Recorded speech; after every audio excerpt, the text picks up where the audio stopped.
शुरू करो, डालो बुनियाद, घर महल नजर आएगा।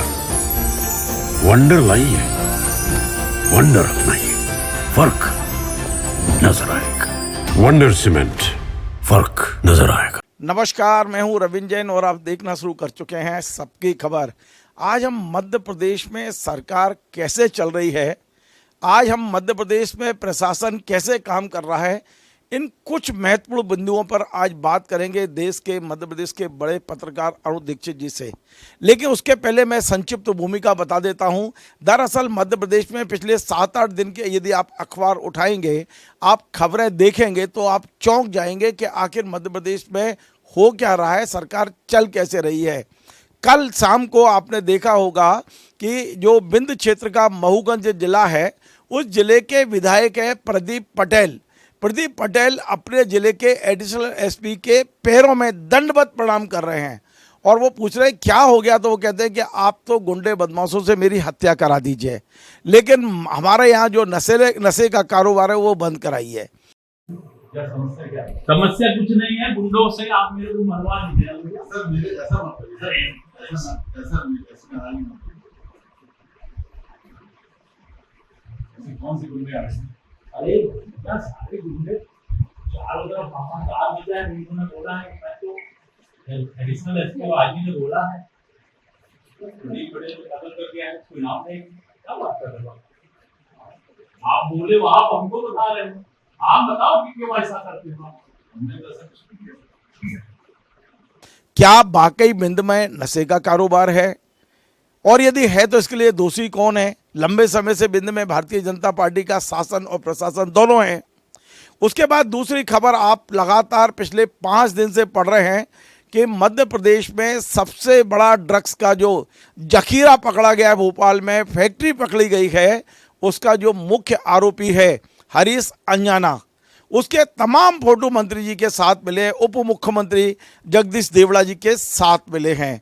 और जगदीश देवड़ा जी बेशक कितनी भी सफाई दें कि कोई भी व्यक्ति फोटो खिंचवा सकता है, लेकिन जो फोटो कह रहे हैं वो चीख चीख के कह रहे हैं कि इस व्यक्ति के मंत्री से अंतरंग संबंध हैं। वो उनकी डाइनिंग टेबल पे बैठा है, वो उनके गले में हाथ डाले हुआ है, वो एक तरह से उनके साथ में बहुत निकटता के साथ फोटो खिंचवा रहा है। और जिस तरह मंदसौर से खबरें आ रही हैं कि एक उप मुख्यमंत्री के नज़दीकी के कारण उसने अपनी एक अलग तरह की छवि बनाई थी और प्रशासन को डरा के रखा था। तो एक खबर यह है, और तीसरी खबर बहुत बड़ी यह है कि क्या वाकई मध्य प्रदेश सरकार को मंत्री चला रहे हैं या उनके ओएसडी चला रहे हैं। आपको पता होगा जब डॉक्टर मोहन यादव सरकार ने शपथ ली थी तब तय हुआ था कि ऐसे ओएसडी मंत्रियों को नहीं दिए जाएंगे जो पहले किसी मंत्री के यहाँ रहे हैं, क्योंकि ओएसडी इतने पावरफुल हो जाते हैं, उनको नोट कमाने, धन का नोट कूटने का ऐसा वो हो जाता है, माल कूटने का ऐसा अनुभव हो जाता है कि अधिकांश मंत्री अनुभवी ओएसडी रखना चाहते हैं। लेकिन आपने देखा कि मध्य प्रदेश के उद्यानिकी एवं खाद्य प्रसंस्करण मंत्री हैं नारायण सिंह कुशवाहा। नारायण सिंह कुशवाहा के स्टाफ में उनके ओएसडी हैं महेश यादव। बड़ी मज़ेदार बात यह है कि वो जब मंत्री के ओएसडी होते हैं तो महेश यादव होते हैं, और जब वो अपने परिवार में जाते हैं तो उनका नाम महेश गुर्जर हो जाता है। तो ये समझ में नहीं आ रहा है कि महेश यादव हैं या गुर्जर हैं, या यादव उन्होंने इसलिए अपना नाम रख लिया ताकि मौजूदा सरकार से उनको संरक्षण मिल सके। उन्होंने एक फर्जी पत्र के आधार पर जो कार्रवाई की है वो 3 दिन से हवा में है, 3 दिन से काफ़ी चर्चा में है। और मंत्री जी ने कल शाम को स्वीकार किया है, नारायण सिंह कुशवाहा ने, कि मेरी जानकारी के बगैर इस ओएसडी ने उद्यानिकी डायरेक्टर को आदेश दे दिए और कुछ कंपनियों का भुगतान रुकवाया। यानी कि सीधा सीधा उन्होंने मंत्री को अधेरे में रख के ऐसा काम किया है जिससे न केवल ओएसडी को हटाया जाना चाहिए बल्कि उनके खिलाफ एफआईआर भी होना चाहिए। तो इन तमाम सारी घटनाओं पे आज हम बात करेंगे अरुण दीक्षित जी के पास। अरुण जी, आपका बहुत बहुत स्वागत है। बस एक लाइन में पहले पूछता हूँ, ये मध्य प्रदेश सरकार चल कैसे रही है? भगवान भरोसे, क्योंकि आप ये समझिए जो बातें आपने बताई हैं ये पूरी की पूरी, इसकी जो पूरी इन तीनों मुद्दों की जो परछाई जाती है वो सरकार के मुखिया पे जाती है। एक एक करके शुरू करते हैं। सबसे पहले हम उल्टे चलते जहां से आपने खत्म किए बात। ओएसडी, जब मोहन यादव ने तय किया था कि पुराने ओएसडी नहीं दिए जाएंगे तो वो मंत्रियों के आगे झुके क्यों? क्योंकि मध्य प्रदेश में ओएसडी पावर का एक अलग तरह की पावर है, वो उसका बेजा इस्तेमाल जब से बीजेपी आई है तब से हो रहा है। आप शिवराज सिंह के समय को याद कीजिए, एक ओएसडी साहब तो मंत्री जी ऊपर भाषण दे रहे थे, नीचे डील कर रहे थे, बाद में वो बर्खास्त हुए थे। आप भी जानते हैं और हम भी जानते हैं, और इस बात का अनुभव मुख्यमंत्री जी को है। उन्होंने रोकने की भी कोशिश की, लेकिन एक नारायण सिंह कुशवाहा का ओएसडी नहीं। मेरी जानकारी यह है कि लगभग आधे से ज्यादा मंत्रियों के ओएसडी उन्हें चला रहे हैं, और सबका एकमात्र उद्देश्य है कि कैसे इकट्ठा किया जाए। ये बहुत खतरनाक है। अब इस पर विचार कौन करेगा? इस पर मुख्यमंत्री को विचार करना है, क्योंकि जो कुछ भी होगा बिल तो उन्हीं के नाम पे कटेगा, सरकार उनकी है। अब अगर नारायण सिंह कुशवाहा ने मान लिया तो उनको तत्काल एक एफआईआर करानी चाहिए थी कि हमारे ओएसडी ने ये गड़बड़ की है, जो उसका अधिकार क्षेत्र से बाहर जाके उसने पत्र लिखा है और फर्जी पत्र के आधार पर बिना जांच कराए इनके खिलाफ कानूनी कार्रवाई होनी चाहिए। लेकिन नहीं करेंगे वो, क्यों? आप भी जानते हैं और हम भी जानते हैं। अब दूसरी बात जो है, जिसको लेकर के आप और हम क्या पूरा प्रदेश चिंतित है, 1800 करोड़ से ज्यादा का ड्रग मिला था। फैक्ट्री भोपाल में, राजधानी में मिली थी, ये भी नहीं कि कहीं रीवा और बालाघाट में चल रही हो। लोकल पुलिस क्या कर रही थी? पुलिस का मुखिया कौन? माननीय मुख्यमंत्री, क्योंकि वही गृह मंत्री हैं। यहाँ डीजीपी है, यहाँ कमिश्नर है, यहाँ थाने हैं, यहाँ इंटेलिजेंस ब्यूरो है, यहाँ उनका एलआईयू है। उसके बाद फैक्ट्री चल रही है और इतना बड़ा लगातार चीजें आ रही हैं। अभी एक और देश के बड़े चैनल ने तो एक स्टोरी की है कि भोपाल की गली गली में ड्रग्स बिक रहे हैं। जो बात आप रीवा की कह रहे हैं कि रीवा के पटेल साहब परेशान है, विधायक जी को उनको ड्रग माफिया धमकी दे रहा है, तो एसपी से कह रहे हैं कि मेरा मर्डर करा दो। भाई ये बात उन्हें एसपी की बजाय मुख्यमंत्री से आके कहनी चाहिए थी कि मेरा मर्डर हो जाएगा, आप रोकिए। लेकिन नहीं, क्योंकि एसपी सबसे आसान टारगेट है, उसके पास पहुंच गए। पर वहां पुलिस की भूमिका पर सवाल तो है। इतना बड़ा सवाल है कि पूरे एरिया में जब ड्रग, और विधायक कह रहा है, वो भी सत्तारूढ़ दल का, तो उसे कौन सुनेगा? किसकी बात जो है यहां तक पहुंचेगी? विधायक की भी नहीं जब पहुंच रही है तो किसकी पहुंचेगी? आम आदमी का तो कोई पूछने वाला नहीं है। ये भी सबसे बड़ा सवाल, ये भी घूम के मुख्यमंत्री जी पर ही आता है, क्योंकि गृह मंत्रालय उनके अधीन है। अब जो समस्या तीसरी है, वो तो डायरेक्ट मुख्यमंत्री जुड़े हैं, क्योंकि उनके डिप्टी सीएम है वो। भाई दलित हैं, इसी कोटे में उन्हें डिप्टी सीएम बनाया गया है। बहुत इंपॉर्टेंट डिपार्टमेंट उनके पास है, एक्साइज मिनिस्टर है, फाइनेंस और एक्साइज मिनिस्टर हैं वो। उन्होंने डंके की जो बड़ा, मतलब हालांकि जिस वक्त वो बोल रहे थे उनका चेहरा बता रहा था कि वो सच नहीं बोल रहे हैं, कि वो तो कोई भी आके फोटो खिंचा सकता है, पर कोई आके आपकी डाइनिंग टेबल पे नहीं बैठ सकता, कोई आके आपके परिवार में शादी ब्याह में शामिल नहीं हो सकता, कोई आपके लिए बहुत कुछ नहीं कर सकता। इन्वर्टेड कामा में देखिएगा आप, लाखों रुपए ऐसे नहीं लुटा देता है कोई कहीं से कहीं। तो ये आपको, ये मध्य प्रदेश के मंत्रियों का ये जो चाल चलन और चरित्र है, उसकी जांच पहले कराई जानी चाहिए थी। लेकिन कराएगा कौन? पहले से है। अब जात का कोटा देखा। एक और बड़ी बात आप समझिए कि मंदसौर जिला, मंदसौर और नीमच में अफीम का बहुत बड़ा कारोबार है और बरसों से चल रहा है। सुंदरलाल पटवा जी जब चीफ मिनिस्टर बने थे तो एक नाम उनसे भी जुड़ा था। बाद में उनकी सरकार गई तो दिग्विजय सिंह ने विधानसभा के सदन में कहा, पटवा जी मोहम्मद शफी कौन है? आमने सामने मौजूद थे, आप भी जानते हैं, हम भी जानते हैं। तो जो संबंध हैं, अब इतना बड़ा कारोबार पकड़ा गया है। हरीश आंजना सबसे करीबी माना जाता है वित्त मंत्री और आबकारी मंत्री जी का, डिप्टी सीएम जो है, तो उन्हें स्वीकार करना चाहिए। ये कहना चाहिए कि स्वीकार कर लेंगे तो इस्तीफा नहीं हो जाएगा उनका? अब कायदे से तो इस्तीफा वैसे भी हो जाना चाहिए। जिस नैतिकता की बात नरेंद्र मोदी जी करते रहे हैं, हालांकि वो ब्रजमोहन शरण सिंह के उसमें और तमाम लोगों के उसमें दिखी, तो इस्तीफा तो होगा नहीं, क्योंकि वो कोटे का मामला है। और भाई माल तो सब जगह जा रहा है ना, टैक्स तो सब जगह जा रहा है। सर, ये जो 3 घटनाएं हैं उसमें से 2 घटनाएं उप मुख्यमंत्री के क्षेत्र में हैं।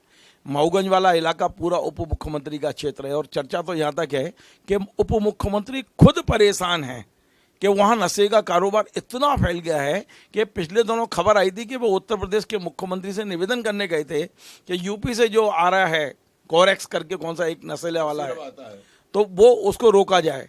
दूसरा आपने देखा होगा मध्य प्रदेश की मंत्री हैं एक राज्य मंत्री प्रतिभा बागरी, उनके सगे जीजा पकड़े गए थे नशों के कारोबार में, तो तभी कोई कार्रवाई नहीं हुई।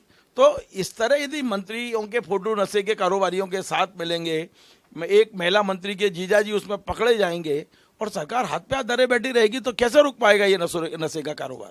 देखिए मुझे ऐसा लग रहा है कि सरकार का कहीं कोई नियंत्रण नहीं है। पहले चीफ सेक्रेटरी को लेके जो हुआ आखिरी दम तक, अब चीफ सेक्रेटरी का काम लॉ एंड ऑर्डर तो देखना नहीं है, अच्छे आदमी आए हैं, लेकिन डीजीपी का चयन अभी तक, अगर अगले महीने उन्हें रिटायर होना है तो उनका उत्तराधिकारी कौन होगा, उसको ओएसडी बना के उसको जिम्मेदारी सौंपी जा सकती है कि भाई आप लॉ एंड ऑर्डर देखो, ये वर्तमान तो निवर्तमान होने वाले हैं।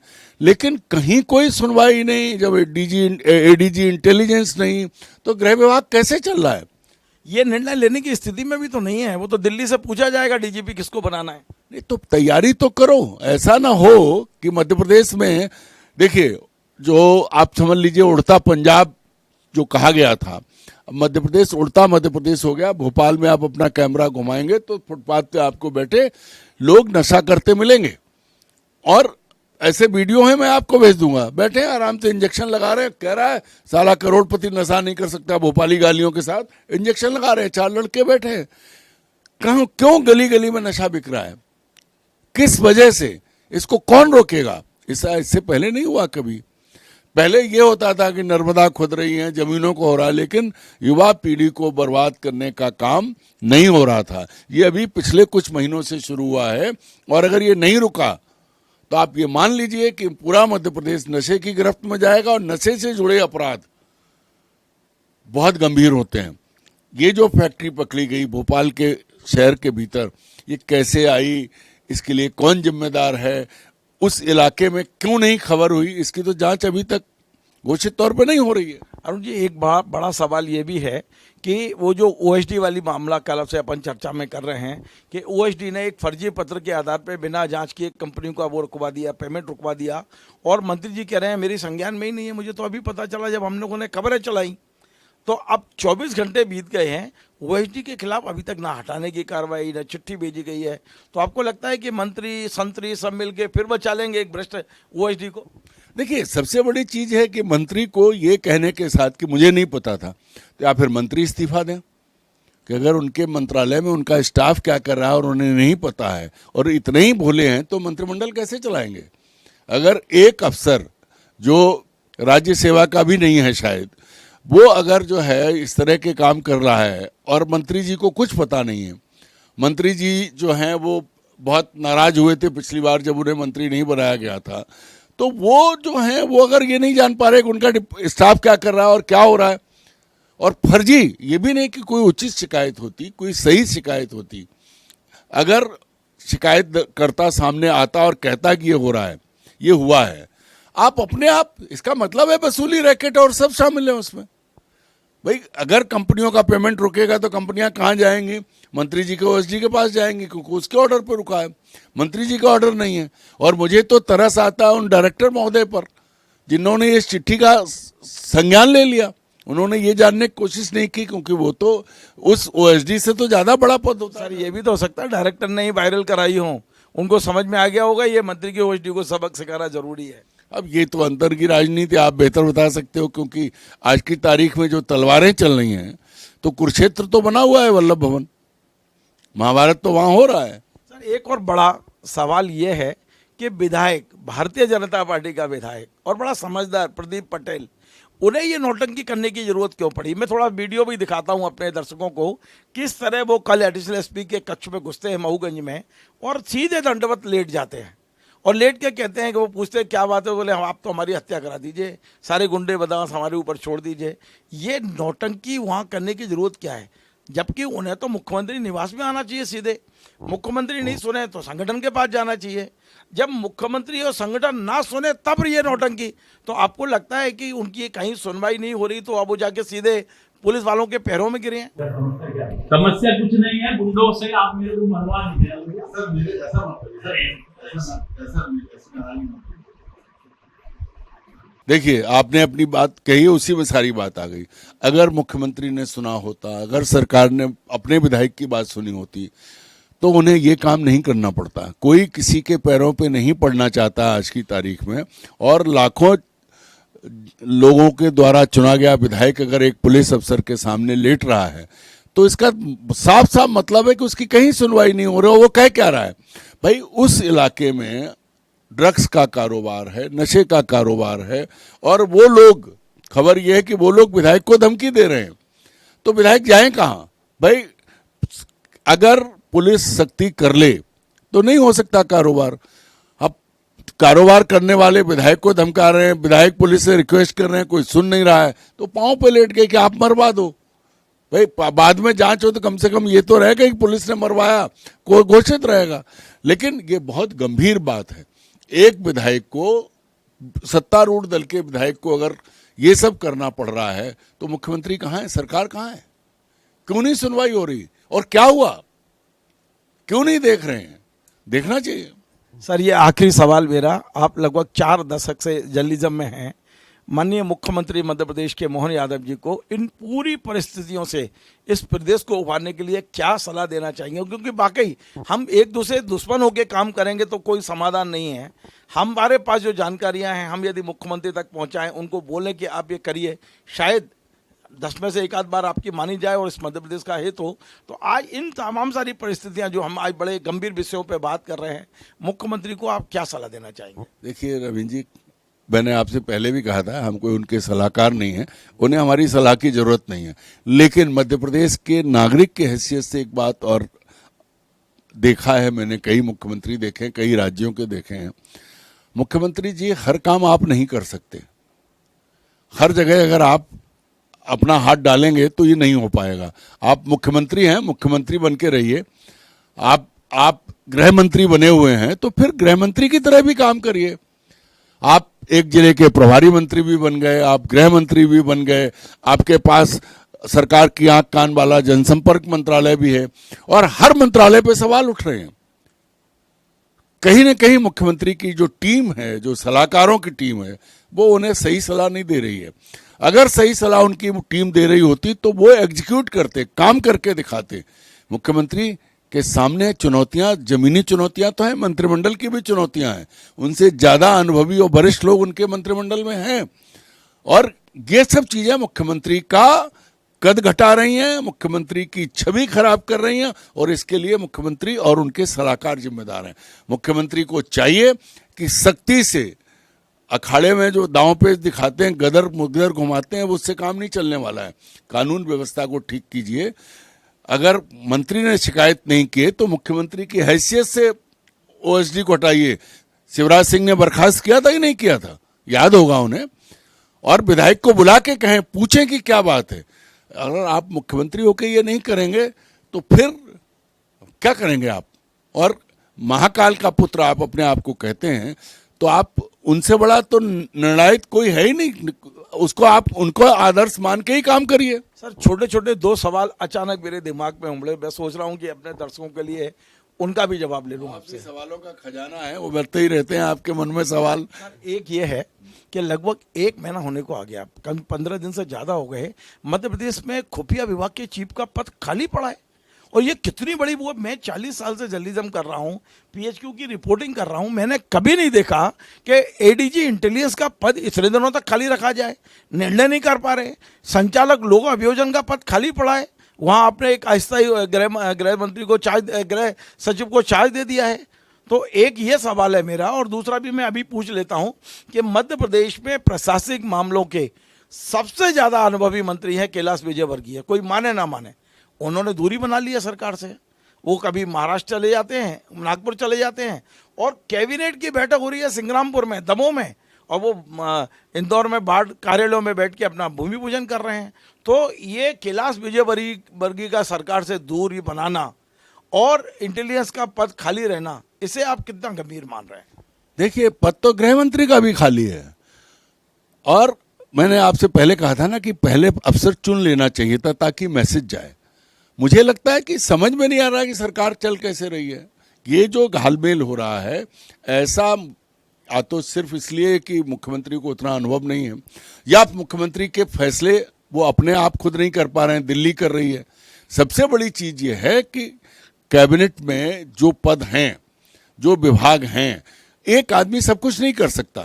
किसी भी टीम में है, अगर डीजीपी थाना चला ले तो फिर क्या जरूरत है और किसी की। तो जब पूरा अमला चाहिए तो आपको तत्काल, आज तक ये हुआ है कि एडीजी इंटेलिजेंस बदलने से पहले नया तैनात किया गया है, लेकिन नहीं है। पुलिस मुख्यालय में कसावट चाहिए, वो नहीं है। भोपाल के कमिश्नर सिस्टम ध्वस्त हो गया है, लेकिन उसकी तरफ किसी का ध्यान नहीं है। चाहे इंदौर का हो चाहे भोपाल का हो, इंदौर का क्राइम देखिए और भोपाल का क्राइम देखिए। पुलिस कमिश्नर प्रणाली इसलिए लाई गई थी कि इससे ज्यादा असर पड़ेगा, और पुलिस अफसरों ने बड़े दावे किए थे, लेकिन ध्वस्त है। चाहे इंदौर में उठाइए चाहे भोपाल में उठाइए, बच्चियों के साथ बलात्कार हो रहे हैं। नशे का कारोबार ऐसा है कि गली गली फैला हुआ है। भाजपा नेता गोली से मारे गए हैं, कैलाश विजयवर्गीय के करीबी आदमी मारा गया था। तो ये सब हो रहा है, तो इसे कौन रोकेगा? इसे मुख्यमंत्री को अपनी व्यवस्था को सुधारना पड़ेगा। अब कैलाश जी की बात, कैलाश जी सच में बहुत अनुभवी हैं। उन्होंने प्रदेश नहीं, पूरे देश में अपनी क्षमता दिखाई है। पहला हरियाणा जो अब तीसरा टर्म परसों जीते हैं, उसकी नींव डाली थी कैलाश विजयवर्गीय ने।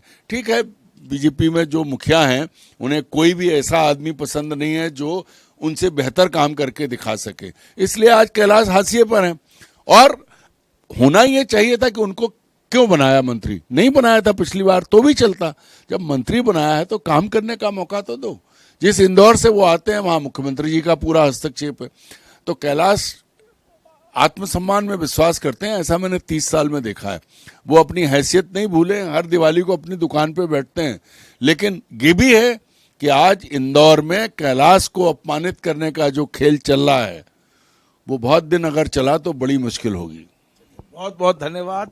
आज बहुत बड़ी बात अरुण जी ने कही है। ये बात बड़ा क्लियर का है कि कैलाश जी को अपमानित करने का जो खेल खेला जा रहा है वो बहुत बड़ा, मतलब आपकी परेशानी का सबब बनेगा। लेकिन आज हमने बहुत गहरे और गंभीर मुद्दों पे बात की है, और मैं आपको अपने तमाम सारे दर्शकों को बता दूं कि हमारी ये वीडियो सिर्फ मध्य प्रदेश में नहीं पूरे देश में देखे और सुने जा रहे हैं। और बड़ी बात यह है कि दिल्ली में पार्टी हाईकमान तक भी सबकी खबर के तमाम सारे वीडियो पहुंचाए जाते हैं, और वहां भी बड़ी गंभीरता से हमने आज जिन मुद्दों पर बात की है, निश्चित तौर पर मध्य प्रदेश के मुख्यमंत्री, मध्य प्रदेश भारतीय जनता पार्टी संगठन और दिल्ली में केंद्रीय नेतृत्व तक ये बात पहुंचेगी। और हम उम्मीद करते हैं कि जिन कमियों की ओर हमने संकेत दिए हैं, हम किसी दुश्मनी या विरोध की तरह से कार्यक्रम नहीं चलाते हैं। हम सिर्फ और सिर्फ कमियों पर चोट इसलिए करते हैं कि उन कमियों को सुधारा जा सके। हम उम्मीद करते हैं कि मुख्यमंत्री डॉक्टर मोहन यादव हमारी एक एक बात को, जो आज अरुण दीक्षित जी ने कही है, एक एक बात को सुनेंगे, और सुनने के बाद मैं उम्मीद करो और उम्मीद है कि वो इनमें सुधार करने की कोशिश करेंगे। वरना मध्य प्रदेश जिस रास्ते पे बढ़ा है वो बहुत गंभीर है। बच्चों में ड्रग का जो कारोबार हो रहा है, बच्चों में ड्रग का जो एक नशे का जो एक चलन बढ़ रहा है, ये मध्य प्रदेश के लिए आने वाले समय में बहुत घातक हो सकता है। हम आज ये कार्यक्रम बना रहे हैं इस उम्मीद के साथ कि सरकार चेतेगी और इसे रोकने की कोशिश करेगी। मध्य प्रदेश के मंत्रियों के ओएसडी को लेकर फिर से रिव्यू होना चाहिए।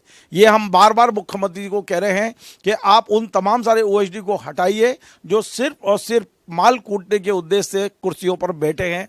और तीसरा, मध्य प्रदेश के उप मुख्यमंत्री और मध्य प्रदेश के आबकारी मंत्री जगदीश देवड़ा जी को क्लियर करना चाहिए, एकदम स्पष्ट करना चाहिए कि हरीश अंजाना के उसके क्या संबंध है उनसे, और यदि गलती हुई है तो स्वीकार करिए और बताइए कि अनजाने में ये गलती हुई है आपसे। लेकिन आप गलतियों को छुपाने से कोई समस्या का समाधान नहीं निकलेगा।